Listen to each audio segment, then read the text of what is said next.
Good evening, everyone. I'm Rakhi Gautam from greytHR, the moderator of the session today. I welcome you all today to our 64th webinar, Parichay. The topic for today is Talent Management Strategies for Success at Your Workplace. Now, before I dive into the topic, let's do a little housekeeping on how the session goes. So the session is divided into two parts. The first part will be the discussion with our expert, which will then be followed by an audience Q&A. So audience Q&A is where time is all yours, dear attendees. You can start putting across your questions and we will take them up towards the end. Also, the session is currently being recorded. So if you happen to miss out on anything, do not worry at all. We've got you covered. We will share the recording with you once it is done. And also, this session will be uploaded on our greytHR official YouTube channel. So you can always go there and watch it. Now, without any further delay, let's start the session. In this dynamic session today, we will explore strategies and best practices for HR professionals to identify and hire top talent in today's competitive job market. We will delve into the transformative power of artificial intelligence and technology in talent management. We will discuss how to adapt your talent management strategies to evolving market conditions and align them with your organization's objectives, and find out how wellness initiatives can also boost workforce productivity. And I just spoke about a lot of things. To help us decode all of that, we have senior HR leaders joining us today. Please allow me to introduce them to you all. We have with us Jitender Panihar, CHRO, Fitelo. Mr. Jitender is a seasoned leader who drives change and transformation across diverse industries and geographies for over 16 years of experience in human resources. At Fitelo, he oversees the talent strategy, culture, and operations of the organization. He's passionate about HR technology and innovation. We're so glad to have you here with us today, Jitender. Welcome again. Thank you, Rakhi. Pleasure to be here. Now, moving on, joining us is Aparna Srikanth, HR Head, Sanus. Aparna is a dynamic HR leader with over 20 years of rich experience spanning across MNCs, SMEs, and startups, largely in the technology sector. She has an exemplary track record of taking on strategic roles in talent acquisition, leadership hiring, and HR operations excellence. Thank you for joining us today, Aparna. We are so glad to have you here. Glad to be here, Rakhi. Thank you so much. Thank you. And also joining us today is Ashok Prabhala, Head HR and Admin, Signode India Limited. Ashok is an accomplished HR professional with over 14 years of extensive experience in the domain. Known for his expertise in strategic human resources management, he has made significant contributions to various companies across diverse industries. Once again, welcome to the session, Ashok.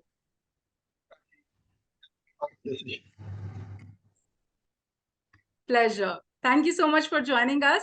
Now that the introductions are done, we would start with the questions. We already have a lot of questions with us and would want all the insights that we can gather in today's session. So starting with Jitender, I want to start with the basics first. What strategies and best practices do you think can HR professionals employ to identify and hire top talent in today's competitive job market? So I think I would like to start with, sharing a disclaimer that, whatever I'm going to be sharing primarily stems from, my current context of operations, right? And basis the experience of dealing, with a particular type of segment. So I think what might have applied to me in the past, right? Or the strategies which are currently, working for me might or might not be relevant, in your context. So as an HR professional, the first disclaimer and piece of advice is always look at the context and then possibly identify and deliver solutions. Now, coming to, a few strategies or best practices, I think fundamentally, if I, if I look at the last 16 years of my experience, so I've fortunately been on both sides of the table. So I've spent close to about a decade in consulting, right, delivering solutions, and then the next, close to a decade now, uh, implementing some of those solutions, most probably, in the startup ecosystem. So I think fundamentally there are 4 or 5 things, which cuts across as strategies. I think the first biggest strategy that I have seen, work beautifully is how you create a purpose and then communicate that purpose across the organization. I think that has worked beautifully across the type of organizations that I've worked, and also irrespective of the size and scale of complexities. Whether you look at a startup or you look at an MNC or you look at a tech brand, right? People always want to be very clear in terms of what are they signing up for, which is that purpose that they want to invest in, and how you communicate that purpose, to the talent. It could be a tech talent or let's say an operations talent is an extremely important aspect. So that's one strategy, which I've seen work, brilliantly. Second, I would say is it's an era of technology, right? And there has been a lot of transformation which has been happening, at a very significant pace. Now, in this era of technology, I don't think people are now looking at HR as a system. They are looking at HR as an experience, right? So focus on employee experience is far significant than ever, right? How do you identify talent? What kind of opportunities do you provide to that talent? What kind of tools, technologies, do you provide to that talent? And ultimately, how do you create success from that talent? And there is a fundamental thread, which cuts across, which we call as experience. So I think gone are the days, wherein we used to, have a look at HRMS or tools, which used to operate as a standalone systems. But I think now, the existence of an employee is all from an experience perspective. Everything is integrated. So that's a second very, it's a significant strategy that I have seen working well, which is focusing on employee experience. Third, I would say is our ability to create a brand, right? And while we may have an organization brand or a consumer brand, depending on what kind of an organization, am I serving, having an employer brand is extremely important, and communicating that employee brand to the talent in terms of value proposition, in terms of what is in it for an employee is far more important. So I think if we are being able to create an employer brand and communicate that effectively, help me attract, retain, manage and develop talent properly. So I think in my experience, these are the 3 most important ones that I would want to call out at this moment. While there are a lot of other important areas as well, but I think I'll go with these as top 3. Sure. Thank you so much, Jitender. That's a context that you have set for us today for this session. Definitely, as you started off with, that you have to look at your objective, what's your primary objective, and then start looking and developing, for that. When we and rightly mentioned that it's very important that we are able to communicate that really effectively, because what happens is a lot of work goes on in creating a strategy, but if you're not able to communicate that, then everything falls short. You talked about employee experience. I think that's something that we have been hearing a lot in the last 3 years, 4 years, that employee experience is now of more importance than ever, and we have to provide a good employee experience to our talent. When we hire, as you rightly mentioned, when we hire a talent, we have to retain that talent, manage that talent, and develop that talent. And all these 4 things add to that employee experience. If we are able to do that effectively, of course, the talent would want to stay and grow within the company. So thank you so much, Jitender, for setting the context for this session today. I'll move on to the next question to Aparna. And now we have talked about, strategies that we need to keep in mind, the practices that there should be when we talk about talent management. But how do you ensure that your talent management strategies also align with your organization's overall business, goals and objectives? Sure. Thanks, Dagi. I think I will have to share a similar disclaimer which Jitender brought down. It's not just about the experience each one of us bring in. It's more about contextualizing to the organization situation and what the market is trending towards, right? It's always a combination of that. For me, yeah, and all that I'm going to share is purely my, recency or the immediate experience that I have been able to bring it on the table. One of the thought process I really had here and would like to share is PII. It's definitely not personal identification or information. PII as a mean is more about process initiatives as well as improvements blended with R2R, which is recruit to reward as a strategy in itself. I'm sure most of us do agree. Talent management is all about investing in an organization's most critical resource. Beyond technology, it's about the people, right?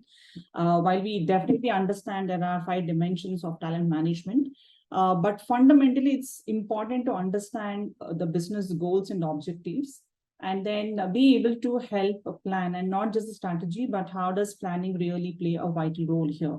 It all starts with understanding headcount plan, what is the plan of growth, and then how are we going to scale, and what is the pace with which we're going to scale. So with that brings a very important element of bringing in a forecast. It could be whatever the periodicity, quarterly, monthly, but at least in the current organization, we have started with headcount forecast. That is certainly helping us to better think about our sourcing strategy, understanding what kind of skills do we need to bring in. Is it more of new, or is it more of adding on in an expansion mode? Also more thinking about or baking in our own value of customer focus, because this is more of internal focus, and then helping customers, our own customers and stakeholders build that trust, helping businesses grow in time and to be able to fulfill what the requirement is all about in terms of the people. Yet another important element which Jitender already spoke about is about the experience as a journey, right?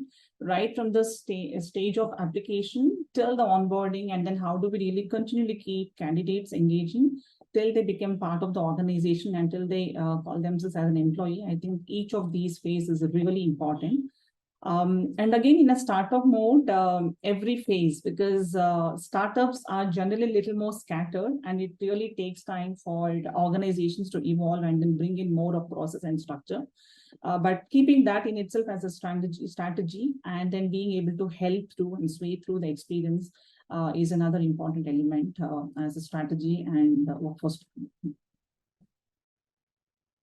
Sure. Thank you so much, Aparna, for that. I'm sure, when we hire somebody, be it for a fresher's role or somebody, as a C-suite executive, we want them to also feel like, okay, this is how they're able to contribute. If you're able to, communicate that better, nothing like it. Because I would want to know, okay, if I've joined this company, how my work is going to contribute to the overall objective which is there of the organization. So it's very important that we, take them through that phase-wise, as you rightly mentioned. So thank you so much, Aparna, for that. Talking about the experience and, the strategies that are there, my question is coming to you, Ashok, as you know, that, what kind of strategies would you recommend in creating a compelling employee value proposition that, not only attracts top talent, but also fosters employee loyalty, satisfaction, engagement in an organization? Thank you, Rakhi, for that question. I think I don't have to repeat the disclaimer because already Aparna and Jitender has mentioned that. Thank you, Jitender, for bringing in the 3 aspects. It made my life easier, I would say, in terms of responding to the question. See, the first strategy, as Jitender was also talking about, was creating purpose. See, now, given the current context post-COVID or before COVID, one thing which is emerging quite, I would say, evidently is contribution towards the social responsibility, or CSR, we would say. So most of the youngsters, or I would say the millennial force, for them, it becomes very important that what are they contributing to? One is to the organization and to the society. So this is one piece which I would say creates a strategy for the new hires or existing employees in terms of understanding what I get in from the organization. Because one is obviously my roles, responsibilities, but what additional am I able to do? What contribution will I be able to do it to the society? That is the point number one. And see, I'll tell you one more thing in terms of experience. What happens is when you as an individual, when I as an individual get a positive experience, I become an ambassador. So same thing when we do it for our new hires as well as our existing employees, even though there is a departure which happens, still the employee will become an ambassador for the organization. And then we will see a lot of boomerang employees coming to the organization. So in terms of current organization where I'm working, Signode, I'll tell you 88% of our leaders are homegrown. All the senior leadership, 88% are homegrown. So this itself is an example, the kind of experience which the organization is able to provide to the employees so that they stay with the organization. And then the third piece is in terms of the kind of opportunities we are giving for them in terms of their growth, as well as their financial safety, as well as social safety and welfare. So in terms of growth, obviously 88% I spoke about, the average stay is 12.5 years. So in the current scheme of things, somebody staying for 3 years itself is like a great thing. But in an organization where the average stay is 12.5 years, which itself proves the kind of experience the employees are getting. And then one more aspect which we are trying to bring in is the wellness part, which even Aparna spoke about. See, wellness from a holistic point of view, maybe your financial wellness, maybe your, I would say, physical wellness, mental wellness, all these things are important. As organization, how are we giving opportunities? How are we creating those avenues for employees to experience that will make a better value proposition for them? Because it's not only for the 9 to 5 job or 9 to 6 job I come to my office. I come for a holistic experience. I come for, I would say, more than 8 hours, 9 hours of my day I spend in organization. So I come for something which is more than my work. So these kind of initiatives like a holistic wellness in terms of creating that experience is something I would say will build a better value proposition for employees and which can be in long run as well. So that's what my take on that. Sure. Thank you so much, Ashok, for that. I mean, all the three questions that we just discussed, would want me to say this, like, we talk about talent management strategies, right? And everything that we discussed it's like hire to retire, all that you have to do. So, the right from somebody who joins the organization. Yes, Jitender, you have something to add? Yeah. So just a couple of views to add here. So I think we are now in an era wherein culture plays a very, very significant role. So I think this is also a function of the generation at which we are and the kind of economic evolution that we have also seen, as a generation. Because if you see 2 generations back, it was more around survival, right? And now it is more around choices. And if you see the number of startups which are coming in, the kind of risky bets people are taking, it is also a function of that. But having said that, the kind of practices that worked in the past, right, which focused on survival strategies, now the shift is more in terms of how do you provide those choices to people wherein they can own their careers, create wonders, basis the kind of role that they have. So I think culture as a tool or culture as a lever is also a very, very significant, I would say, value proposition, right, which is working fairly well, especially in the new age sort of setups. That's one aspect. Second,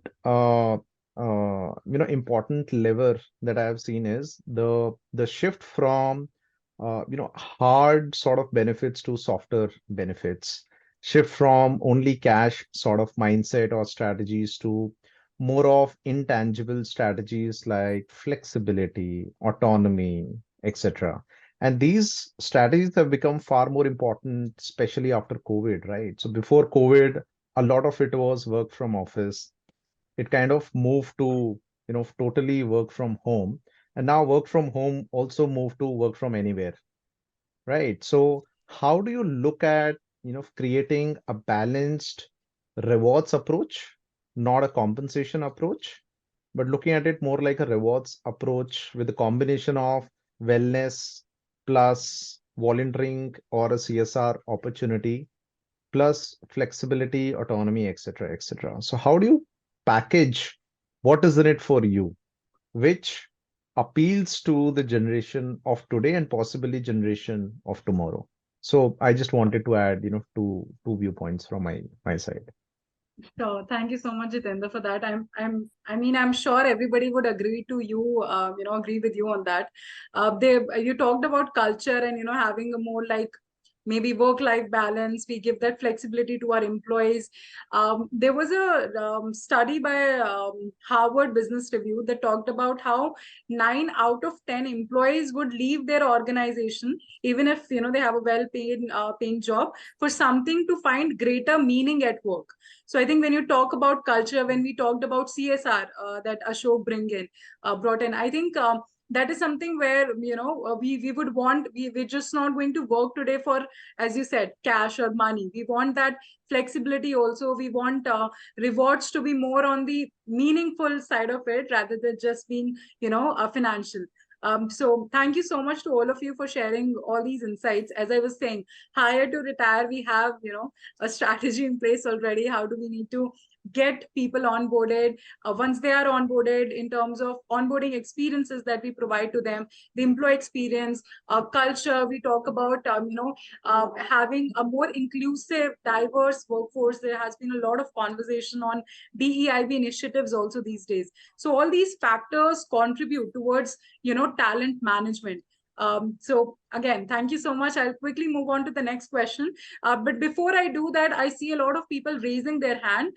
So if you have any questions from your end, you can start putting across those questions in the Q&A option of the Zoom control panel that you can see on your screen right now. And after some time, we will take all the questions from your end.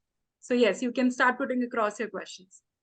Okay, now that we have talked about, strategy and the practices that we can employ, Jitender, my question to you would be about technology. We have seen there has been a transformational shift in terms of how we work today. And it's not just IT sector. When we talk about technology these days, it's just not restricted to IT.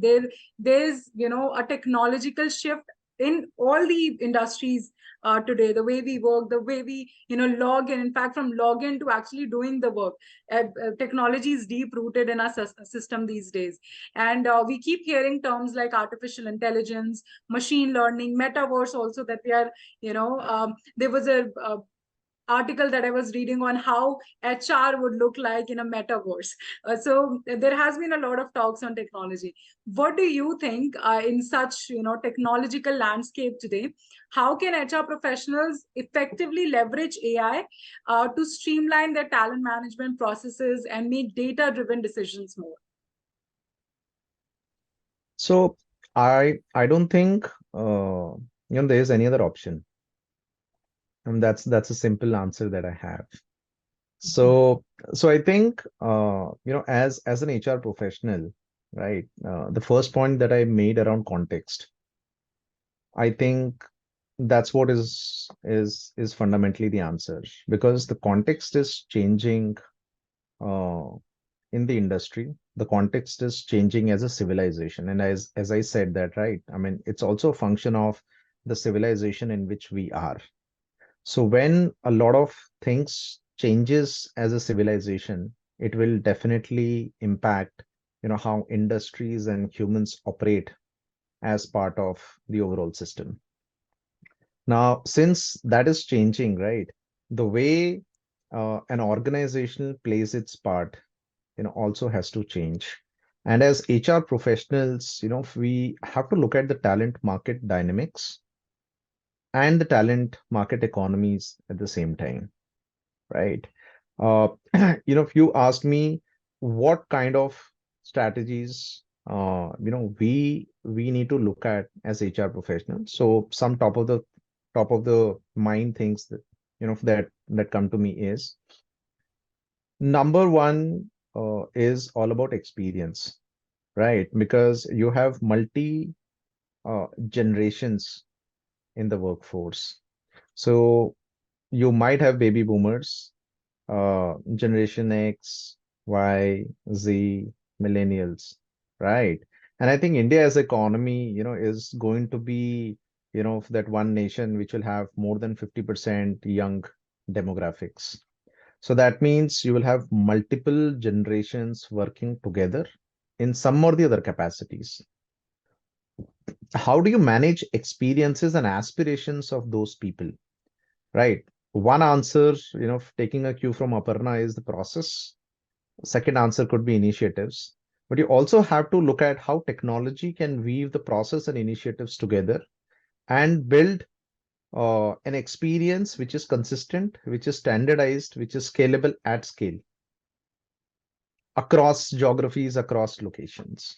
So employee experience, plays a very, very significant aspect, when we talk about technology.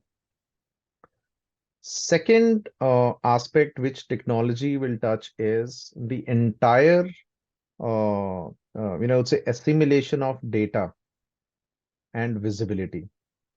Because gone are the days when, data was, a property of business or sales or marketing functions alone.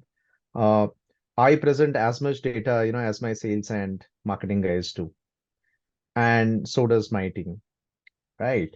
So everything is quantifiable and everything needs to have that visibility right from the top of the funnel, which directly talks about the talent that you are attracting, to your conversion metrics, to your engagement metrics as well. For example, if we work with a conversational chatbot to be able to solve our culture problems, right? So we have a culture partner. It reaches out to our 1,500 people across geographies and locations. Right now in one language, but it will start talking in multiple languages to them. Collect how they are feeling, because ours is a remote first organization with close to about 75% of people operating across India, speaking more than 22 languages and present in more than 25 plus states. So when I, as a CHRO, have to understand, right, what is the pulse of the organization, what people are thinking, what people are aspiring, I don't think I could have done that, with having so many HR business partners operating from multiple locations. I think even if I had HR business partners, the quality and quantity of data would have still been far less. So I think that is another power of technology, wherein technology can come, to you in such a form that you can, possibly do far more and far better, especially in scalable systems. So that's the second area, right? Third area, which I feel is very, very tech friendly and has the largest technology impact, is talent attraction and acquisition, right? And there are a lot of tools, systems available, resume parsing strategies, right? AI bots, essentially bringing in a lot of efficiency and effectiveness in the system, where people do not have to, spend so much of time doing screening, right? So I think these are three areas wherein technology has anyways played a very, very significant role. But I think with the advent of chat GPTs and LLM models, right, there can still be a lot more which can be done. For example, we are a consumer D2C brand, right? We are also sort of experimenting that if I have a 2 million followers on my social page, how do I, as a brand ambassador, reach out to them on WhatsApp, through a broadcast message? And what they hear out from me is a very personalized sort of message, assuming that I, as a brand, right, talking to 2 million people on WhatsApp with their individual names. So that's the kind of it's a power technology has. And I'm sure, you must have heard about, a few of these ads, which are being run. That's the power of Gen AI. So I think I rest my point here. Would love to hear from others, but I still feel there's no other option. And technology is going to change fundamentally the way we operate. Sure. Thank you, Jitender. Ashok, yeah, would you like to add something? Points. One is obviously the technology, how it is taking shape. You see, starting from the UPI payments, even like somebody who is non-tech, who doesn't understand technology, is using UPI payment or the interface for payment. So that's how entire nation is moving towards. And most important aspect is, as HRs, what is important is, yes, we have a lot of data. Yes, we have people data, everything, the performance, the potential, age, everything. How do we use the power of data? Only will be leveraged if we know how do we use it rather than abusing it. So that is important. So that is one skill, I would say, as HR professionals, we all need to hone further so that we can use the data to the maximum.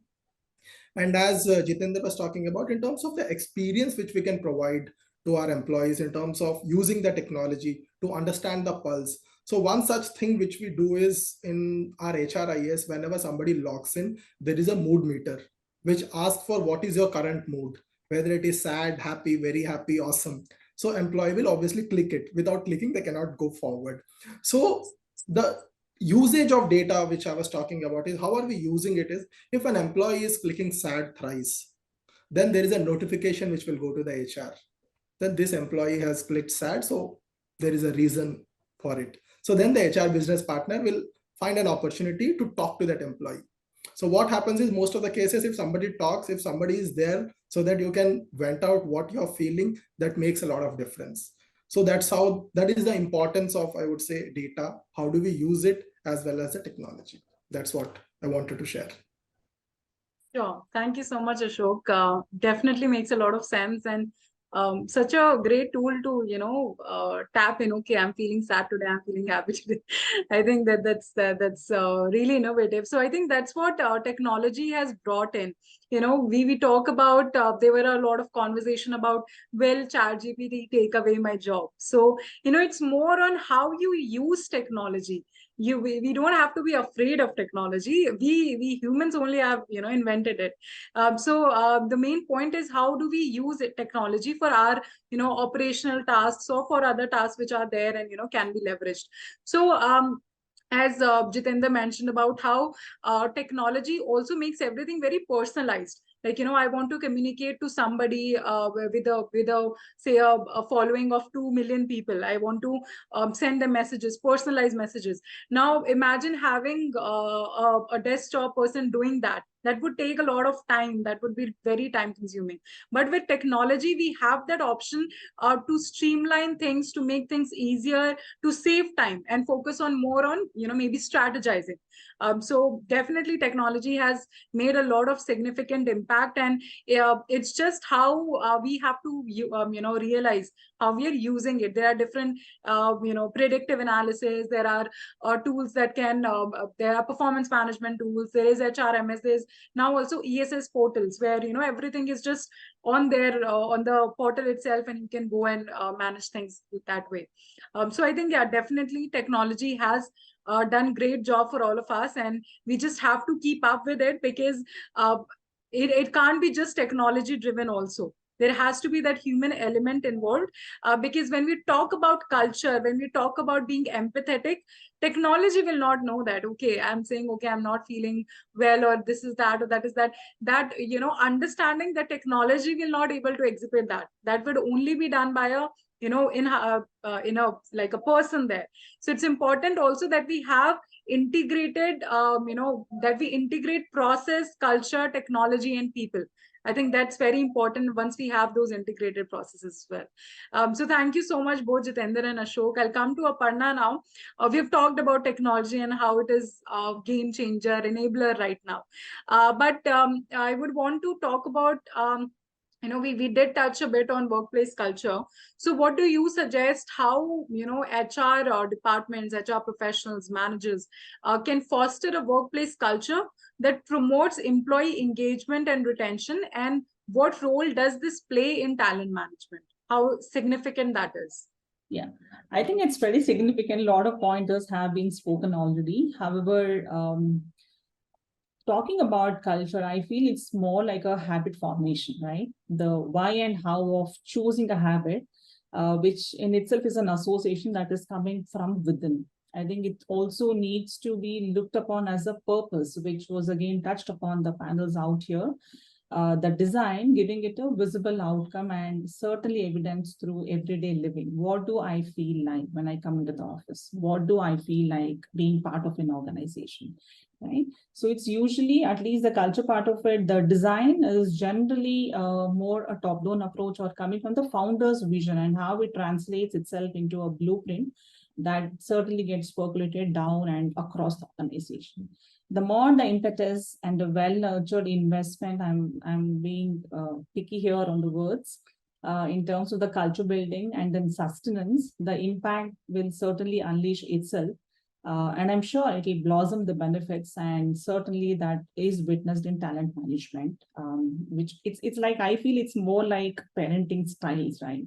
You know what my child needs, but as we grow, as the trends, and then there is peer pressure, there certainly is a need for us to be able to identify and then observe those indicators and then see what best can be done in the larger interest of maintaining the sanctity and sustenance. The second dimension is about experience. I think we've spoken enough on that, but I would really keep it short. For me, experience is all about a reflection. It's a reflection of an organization. It's a reflection about how people do consider this aspect of an experience in itself across the various stages. It's between and the milestones between and beyond. And the third dimension is again about employee engagement. This in itself is a lever to a large extent, and it's an avenue that is multifold. But what makes it a difference is the quality and a quantum of activities driven with a clarity of purpose again.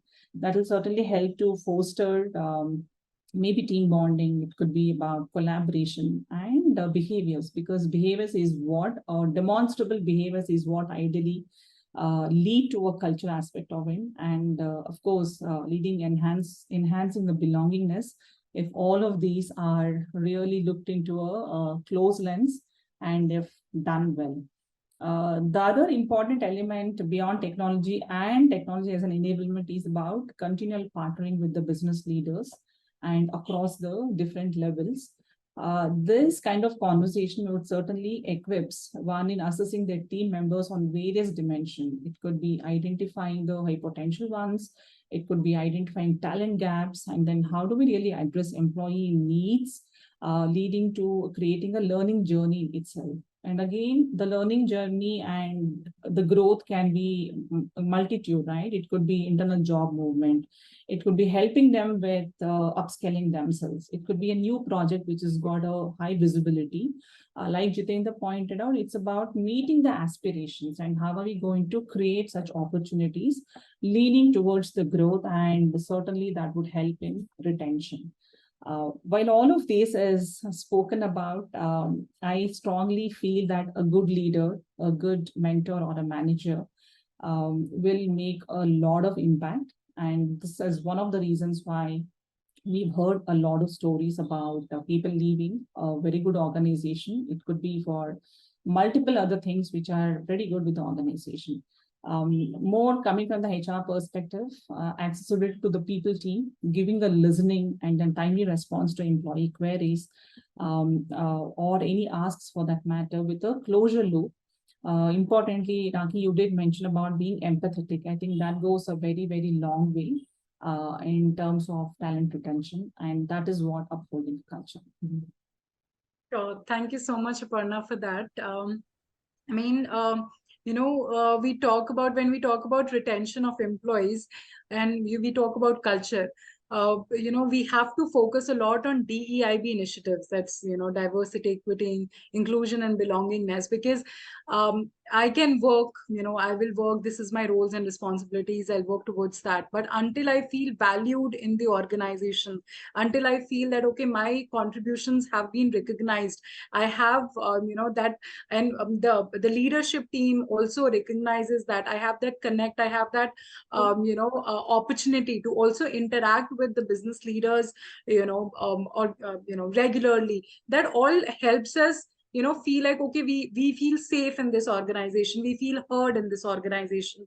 You talked about how, even if it's just for a bit, there should be the HR, like suppose it's an HR or a manager, you have to continuously keep communicating with your employees. It's very important. If somebody comes to you with a problem, with a challenge that they're currently facing, if you lend them a, you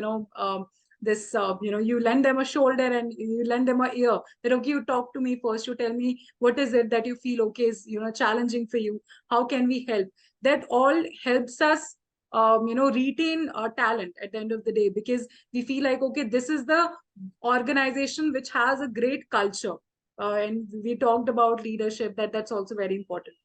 So thank you so much, Aparna, for sharing your views on how culture contributes in retaining talent in organization. Now I'll come to Ashok with my next question. Aparna mentioned about upskilling as well, which I think everybody here would agree that we talked, when it comes to talent management, it's also very important the kind of opportunities that you're, giving to the employee, the kind of L&D initiatives that you have, the kind of new tools and technologies that they're learning about. If I feel like, okay, I already know everything that I'm doing in this organization and there's no way that I can grow, there's no way that I can learn anything new, that I'll feel very stagnant there. I feel like, okay, this isn't, my time here is up. So talking about upskilling and reskilling, what kind of L&D initiatives would you, suggest that HR professionals should, implement, the kind of strategies that should go into creating these L&D initiatives? See, in terms of the L&D initiatives, it cannot be very generic. Obviously, depending on the context in which the organization is playing, the kind of organization you are, then the L&D initiatives will vary. However, in terms of few things now post-COVID, I would say nobody is willing to sit in a classroom for 8 hours or 9 hours of training program. So as an organization, if we are able to provide that opportunity of bite-sized content where employees can learn at their pace, so that is something which will be one strategy, I would say, where the usage will be more, then obviously upskilling will happen. That is one aspect. The second thing is in terms of upskilling or reskilling, we need to identify what kind of challenges the organization is facing and what are the plans of the organization and how do we make our organization future ready. For example, I would say one of the critical aspects which we follow is differentiation. Signode as an organization is into transit packaging. So we offer differentiation to the customer. So that is something which is important for us. So how do we ensure that training or that idea of differentiation is cascaded to the employees? So the training modules or the training content is designed depending on what our organization strategy is. If we are able to do that, it will serve in two purposes or two things. One is you are making the organization future ready. And second is the employee or the participant will feel that I'm able to learn and I'm able to contribute and grow in the organization. And the third thing is give importance, give liberty to employees for self. We will spend time or we will invest time, efforts, and money on the employee. It is also equally the employee is responsible for their self-learning. So organization should respect that. Organization should give them the opportunity or avenues to learn on their own. And then how do they implement those things? So these are the few things I would say in terms of building an L&D strategy for us. And most importantly, after the L&D strategy is built, after the training execution is done, what is the effectiveness of the program? Because it's not that you just invest your time, you come for training, you attend training and you go. So how is it cascading in terms of maybe I would say a business growth, maybe I would say a performance enhancement or improvement, or maybe I would say the relationship building. So for every training program, every module which we're talking about, if we are able to identify what is the terminal objective with which we are doing the program and able to assess the effectiveness of this, then that will make the entire strategy, I would say, wholesome, and then it will be more effective. That's what my take is. Sure. Thank you so much, Ashok, for that. I'm sure everybody would agree. And, you talked about how it is very important that you also measure the effectiveness of any kind of initiative, be it L&D initiative, talent management strategies, that you DEIB initiatives. So, there's a term when we talk about communication. Communication is not important until you hear back from the other person also. What is the feedback? So everything falls flat until we have the feedback with us, which is very important when we talk about any kind of initiatives that we are creating. Also, you talked about how after the pandemic, there's a lot of technology involvement, and now there are different kind of L&D initiatives and tools that can be used. It's just not sitting in a classroom for 2 hours and just looking at the blackboard and reading through your notes. It can be more personalized now. There's a lot of gamification, I think, that a lot of organizations are using these days to upskill their employees, to reskill their employees. So thank you so much for that. I mean, all these factors that we discussed today, from the day that you start in fact, not the not the onboarding, but the day you start speaking to a potential candidate. Okay, this is somebody who we would want to screen for the next interview. From the day itself, the journey starts. The hire to retire employee experience, that's very important. And we should look at all the factors that we discussed today, from culture to technology to communication to L&D initiatives to DEIB initiatives, everything that we have to keep in mind while talking about talent management strategies in general. We don't have the time, but I feel like one thing that we would have also talked about, we would want to talk about, is succession planning as well. When it comes to talent management, I think one of the major factors that we've been talking about these days is also succession planning. How do you upskill your existing employees? Is there a way? How do we identify this person could be move to this team to a higher position, or there's an opportunity? So all of that also comes in picture, probably for another session, I'm sure, that we can discuss in detail, because we already have a lot of questions coming in. I'll quickly take that up, but before that, thank you so much to all of you. It was a very insightful discussion, a lot of key takeaways that came in the conversation today. So thank you so much for that. Thank you, Rakhi. Thank you. I'll just quickly read out the questions. I see that Jitender has already answered one of the questions. The attendee said it's very insightful to hear from the panelists. Thank you so much for the session. Any tool to catch the pulse of the employee regarding culture? So Jitender, would you like to maybe share it with all of us here today? Yeah, so again, a disclaimer, right? I mean, I'm not advocating any tool, but if you look around in the market, there are a lot of tools which are available, and I've named a few. But I think again, you have to understand what is the need, right? And you have to objectify that need very, very carefully. That why do you want to look at a tool, to understand, measure, and listen to the feedback. So, as a suggestion, you should have a very clear business case, what this case is going to be solving for the organization. Look at, what are some of the 4 or 5 metrics that you should have, that you can track, once the program is up and running with a tool or without a tool. So I think, I mean, you can reach out personally to me. I mean, we use a few tools, and I've also used a few tools, but again, don't want to promote or influence any decision, because again, it's largely contextual. I'll give it a very simple example. When you're an enterprise organization, the kind of technology that you use is very, very different than an organization, which is just about 150 people. Right. So I think there are quite a lot of, other parameters and principles, which are at play, which determine what tool should you go for. So that is my submission on this. Sure. Thank you so much, Jitender. I mean, it's all about the objectives that you have. One model can't fit all. What we are using might not be fit for the other organization. So we have to be very, we have to determine what is our objective and then go with for other with all the tools that are available. And there are these trials that you can get these days, demo. So you would know, okay, this might work for me, this might not. So thank you so much, Jitender, Yeah, for so answering. just one point, since there are a lot of HR professionals, in this conversation, one piece of advice, in the name of benchmarking, right? We try and copy. So I think coming from a consulting background, right? When we coined the term benchmarking, we never expected and wanting people to copy blindly. Benchmarking is, you gather perspective, with the context as well. But I think somehow, over the years, benchmarking has been largely misunderstood, wherein, just go out in the market, see who uses what product, comes back and say, this is the best product.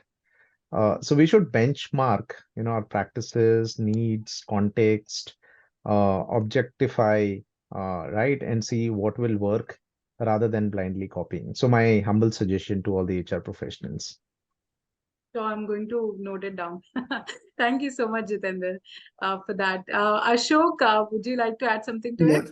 Just a point here. See, the best tool for gathering any feedback and all, which often we fail to utilize, is reach out to any employee, talk to them, spend some time, have a coffee, spend some time, talk to them, understand. That is where you'll get the real pulse. So that one is, it will serve in two purposes. One is obviously you will get the pulse of the employee or the organization. You will also get an opportunity to speak to the employee and demonstrate that HR is not only technology, HR is human resource or human relations. Definitely. That's what I would say. Definitely. Thank you so much for that, Ashok. I'll move on to the next question from Amit Gaur. As per your experiences, what are the best strategies for talent management? I think we have spoken about it extensively, but if you would like to take it up, Aparna, would you want to take this question? Yeah, just to simply call it out, yeah, as you rightly said, we have touched upon multiple aspects of talent management. For me, what two considerations here are intrinsic and extrinsic motivation. What are those intrinsic which will drive from within, which makes me stay there or continue in an organization for a longer time? What holds me back there? Extrinsic could be a lot of the factors that one really attaches themselves. It could be monetary, it could be other benefits, it could be the proximity of the travel distance, or it could be opportunities of travel beyond the base location, a number of things, right? If we are able to understand ourselves and then be aware of why I'm there, why I'm choosing, and why I would really want to look at another opportunity, I think this could broadly help people make decisions. And at an organization level also, if we're able to tap what motivates people to stay or what motivates people to even give a feedback, that's my response to the question. Sure. Thank you so much, Aparna. Okay, I'll move on to the next question from Kavitha. The question is how to attract talent with the right EVP? A few pointers, please. Again, we did discuss this, but if Ashok, Jitender, Aparna, anybody would like to take this question up. How to attract talent with the right employee value proposition? If you can share some pointers. See, 2 cents on this. See, in terms of the employee value proposition, first and foremost thing, when we are trying to attract a candidate, if you have an EVP document, share with the employee, because an EVP document is something which will talk about what the organization is going to offer. That is one thing. Second thing, which most of the organizations, in my experience, what I have seen is miss out, is having a proper JD. The first point of contact for any person to think to join or not join an organization is whether there is an availability of role clarity or not, whether there's a JD or not, which talks about what the deliverables are, what expectation the organization has from this position or this role. And then the other points which even Jitender spoke about and we have been discussing is in terms of creating that brand. As an organization, who you are, what you stand for, and what you deliver is something which we have to communicate to the external world. And at each and every stage of the process, if we are able to demonstrate what we are as an organization, that itself will help in attracting talent and ensuring that that talent attraction gets converted to your talent and the person joins the organization. So this is what I feel is important from a perspective of EVP to attract talent. Thank you so much, Ashok. I'm sure that answers the question. I'll move on to the next question. It's about how to strategize for success at workplace, which is full of people with over 10 years of experience. And also there are employees with just 1 year of experience in the organization. So from freshers to experienced, we have everybody in. And I'm not sure if this would apply to, talking about generational diversity, because it's just decade-long experience. But then how would you want to, look at it? When we have such a diverse force with us, how can we, build a good organization and be successful while at it? Anybody from you would want to take this? Okay, so let me take this up. Sure. I think what we need to do is, as an HR professional, right? I mean, we need to do, very detailed diagnostic in terms of understanding people's motivation, aspirations, right? And there are multiple segments that are prevalent in the organization, right? So when I say diagnostic, we should do a diagnostic, from multiple parameters. And, that is a flexibility, that HR professionals have. Do a diagnostic, from a structure point of view, do a diagnostic from talent point of view, from rewards point of view, and let us understand, what the data says. And I'm sure, there is going to be very, very interesting data that comes to you.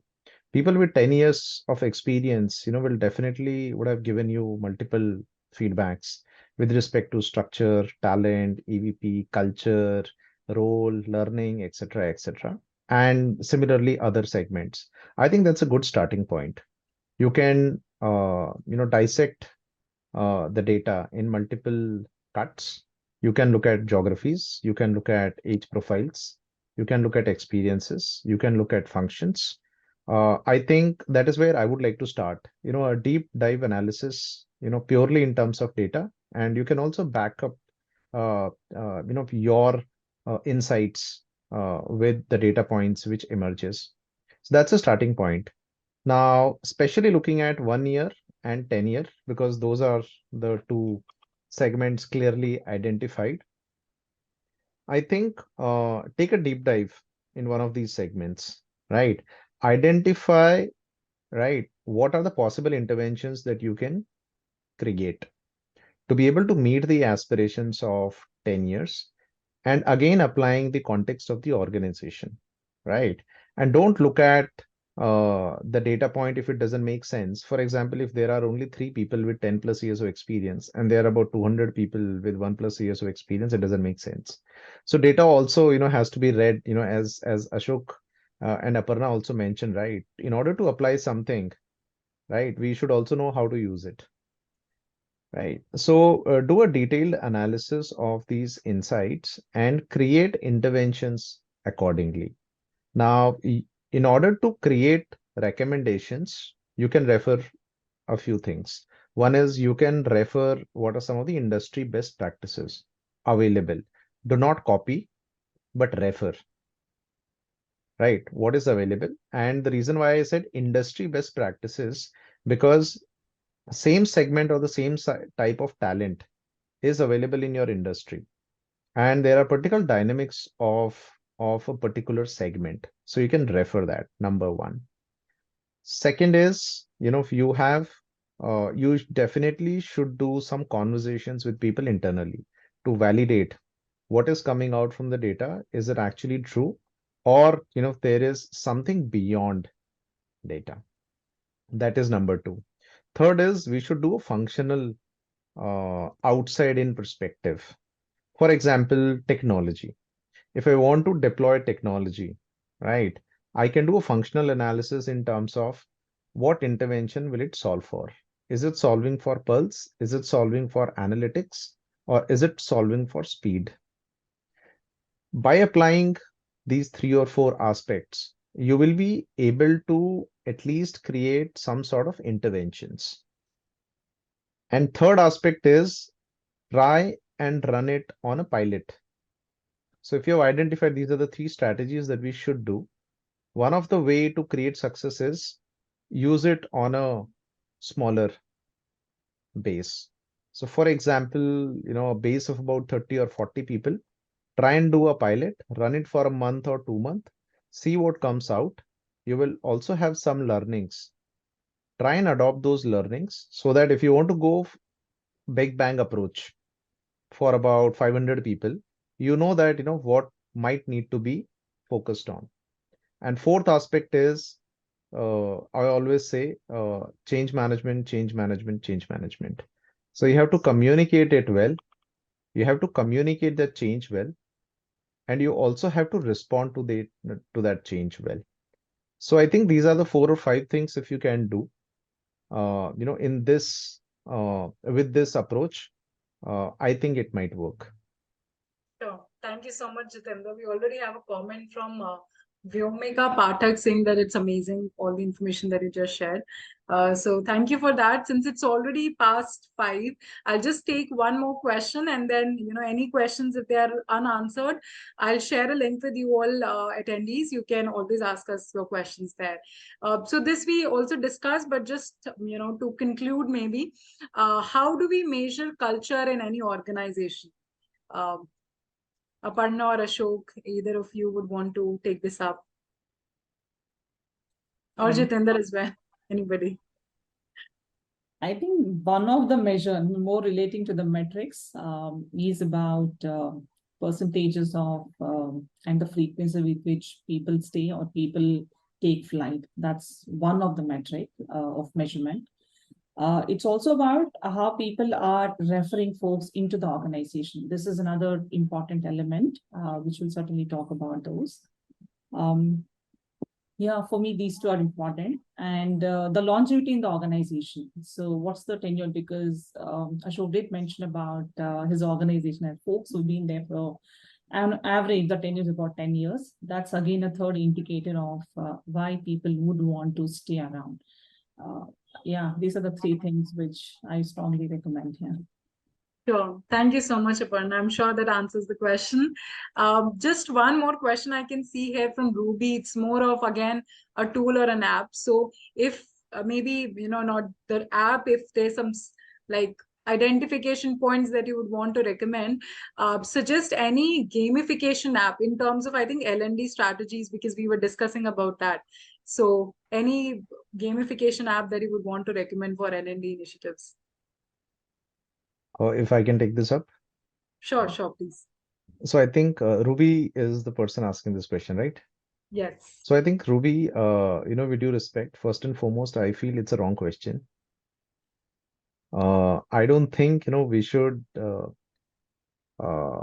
we should ask a question in terms of what tool should we go for, right? The tool comes later. I think I think my suggestion is tool is the easiest part.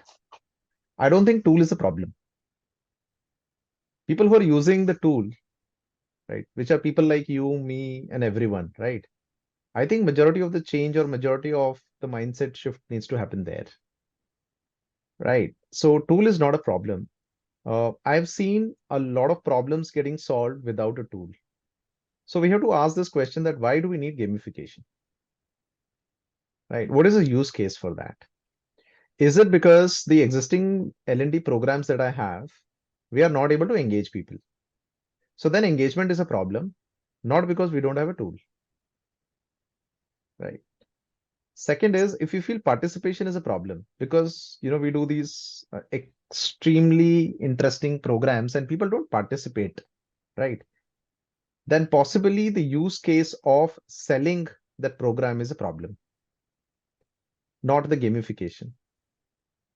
Third is, if you have 1,000 people, and if you want to train these 1,000 people, at one go, right? And we want them to complete the program, and the completion ratio is not even 50%, then the completion ratio is a problem. May not be the gamification. So what I've seen is, I don't think there is any app which specially caters to gamification as far as people, system, and processes are concerned. While there are a lot of B2C, D2C gaming applications, but they are for a very, very different audience segment altogether, right? And this is a World Cup season, so I'm sure, we all are seeing those gaming apps. Gamification, is a feature that has been largely deployed in multiple people systems. It is a functionality of LMS as well, right? It is a functionality of rewards and recognition platforms as well. It is a functionality of, your HRMS as well. So I think these are interesting features which makes life a little engaging, which makes it fun, right? And which also brings in an element of competitiveness and clarity and visibility, with respect to leaderboards, with respect to people solving particular things at a particular juncture of a training program. So these are interesting, good features, but I don't think that we should solve for gamification as a problem, because that is not a problem. It's a good feature to have. Solve the other problems, identify the other problem, solve it, maybe with gamification or without gamification. So that that's my answer to this, Ruby. But it's a good question. But I feel that we should focus on other aspects and then come to which tool works the best and if this is the right feature or no. Sure. Thank you so much, Jitender. I'm sure Ruby would also agree with us on that. So thank you so much, everybody. Once again, I see a lot of nice comments coming in from the audience, the session being insightful. So thank you to all of you. I'll just have a presentation shared. So that if there are any more questions pending, if anybody wants to connect with the experts that we have in our greytHR community, Aparna is one of them, so they can sign up.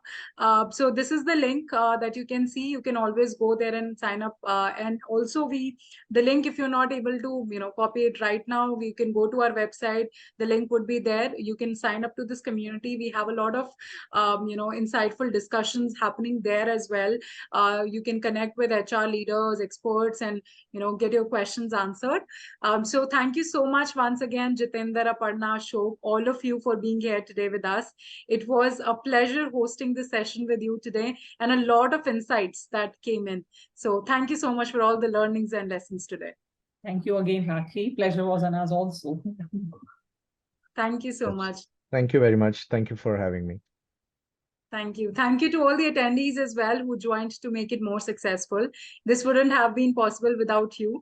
And if you still have any more questions, you can write to rakhigotham@greytip.com and we will get back to you. Also, as I said, the session will be sent to you on your email IDs, also will be available on our YouTube channel. So you can always go back there, watch it there. So thank you so much once again. Until next time with yet another interesting topic of discussion. Thank you so much. Thank you.